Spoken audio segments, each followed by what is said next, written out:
আসসালামু আলাইকুম। আমি আগের একটি ভিডিওতেই বলেছি, আমি ফেসবুকে মানুষের কল্যাণে, সমাজের কল্যাণে, রাষ্ট্রের কল্যাণে, ইসলাম ধর্মের ব্যাপারে যতটুকু জানি কথাবার্তা বলবো।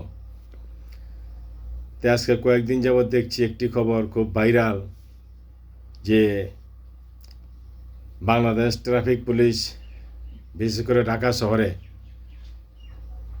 এআই ক্যামেরা স্থাপন করেছে বেশ কিছু এলাকায়, এবং এই ক্যামেরা স্থাপন করার কারণে এখন মানুষ ট্রাফিক আইন মেনে চলতে শিখছে। আসলে আমরা এমন একটি জাতি, সত্যি আমরা একটি পোড়া কপালওয়ালা জাতি। আমাদেরকে যুগ যুগ শত শত বছর ইমাম মুয়াজ্জিনরা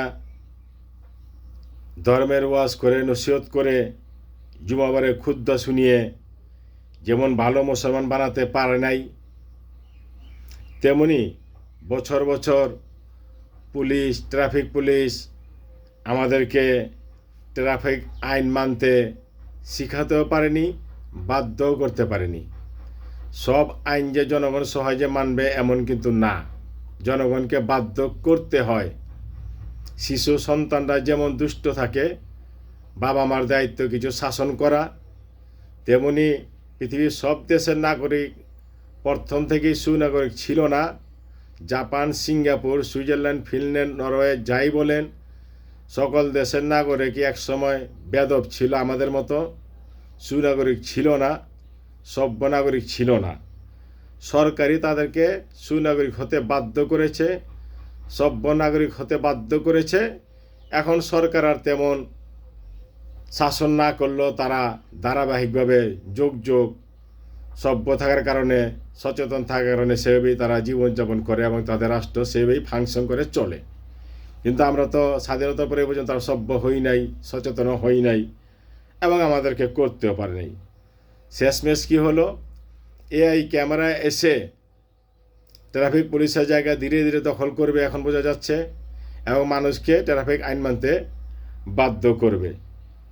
তাই এখন যুগের সাথে তাল মিলিয়ে এই ক্যামেরার দ্বারাই যেমন মানুষকে ট্রাফিক আইন মানতে বাধ্য করা হচ্ছে, তেমনি অনেক ক্ষেত্রেই সরকারকে কঠোর হতে হবে এবং আইন মানতে বাধ্য করতে হবে।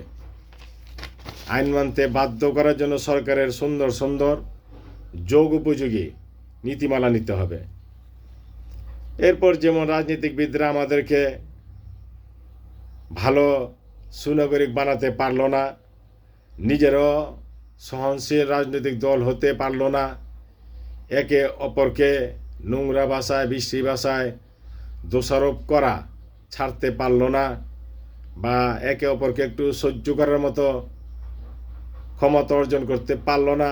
তবে বর্তমানে জনাব তারেক রহমান অবশ্যই একটু ব্যতিক্রম, এবং ওনার অনেকগুলো দিকই বর্তমানে ভালো, এটা দেশের জনগণ ইতিমধ্যে প্রত্যক্ষ করেছে।